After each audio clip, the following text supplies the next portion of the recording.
উনি যদি reset button দিয়ে 32 নম্বর ইতিহাস মুছতে চান, বঙ্গবন্ধুর ইতিহাস মুছতে চান, 71-এর ইতিহাস মুছতে চান, তাহলে আমি বলতে বাধ্য হব উনি বাংলাদেশের অপ্রয়োজনীয় বর্জ্য।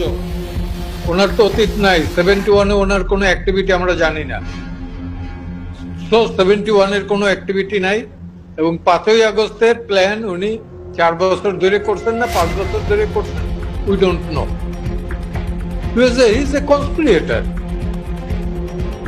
হইতে পারে সে নোবেল লরেটি, হতে পারে উনি পণ্ডিত ব্যক্তি, হতে পারে উনি জ্ঞানী, হতে পারে উনি শিক্ষক, হতে পারেন উনি অনেক কিছু, অনেক বড়, কিন্তু ওই কথার ভিতর থেকে ওনার যেটা বের হয় যে রিসেট বাটন চাপ দিতে, তো রিসেট বাটন কিন্তু আমরাও চাপতে পারি, আমরাও রিসেট বাটন চাপ দিতে পারি।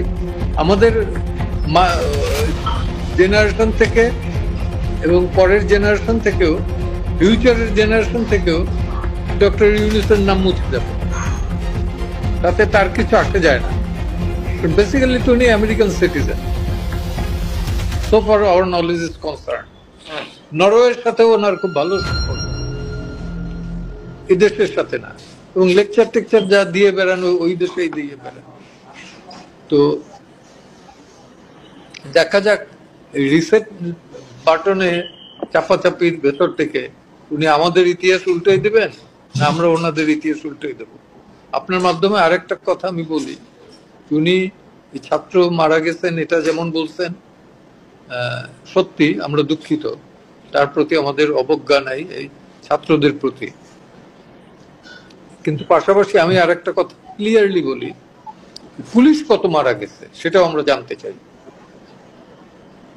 5ই আগস্টের পর থেকে পুলিশ কত মারা গেছে, কত আহত হয়েছে, সেটার একটা হিসাব আমরা জানতে চাই।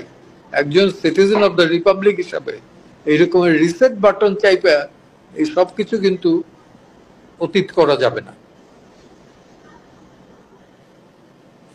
পুলিশ কতজন মারা গেছে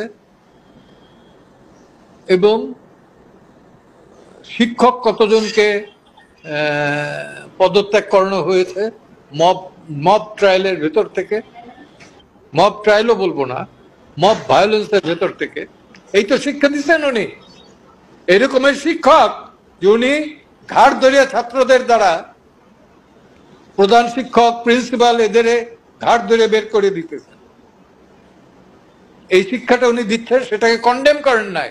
বিং এ টিচার, নোবেল লরেটি, আবার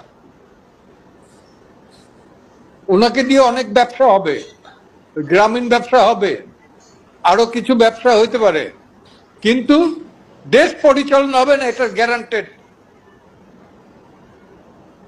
দেশের জন্য তিনি অপরিহার্য না, উনি এখন বর্জ্যতে পরিণত হয়েছেন, বর্জ্য। সরি টু সে, উনি যদি রিসেট বাটন দিয়ে 32 নম্বর ইতিহাস মুছতে চান, বঙ্গবন্ধুর ইতিহাস মুছতে চান, 71-এর ইতিহাস মুছতে চান, তাহলে আমি বলতে বাধ্য হব উনি বাংলাদেশের অপ্রয়োজনীয় বর্জ্য। যে ইতিহাস মুছতে আসবে 71-এর ইতিহাস অন্তত, সেটা টলারেবল না। এখনো আমরা বহুত মুক্তিযোদ্ধা বেঁচে আছি। হ্যাঁ, আমাদের গায়ে, আমাদের রক্তের বিনিময়ে স্বাধীনতা। উনি তো ছিলেন না, কোথায় ছিলেন? ওনাদের উপদেষ্টাদের অনেকের বয়স হয় না তখন।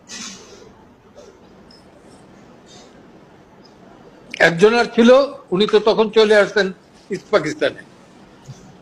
তো যাই হোক, আমি এই ব্যাপারে খুব একটা করতে চাই না, কারণ কে কি বললো, উনি বললেন আর আমার লাভ দিতে হবে এমন কোনো কথা নাই। না, রাষ্ট্রের সর্বোচ্চ জায়গায় থাকতে যদি তিনি একটা ইন্টারন্যাশনাল সর্বোচ্চ জায়গায় উনি নাই, ওনাকে বসানো হয়েছে, উনি বলছেন যে ছাত্ররা তাকে বসাইছে।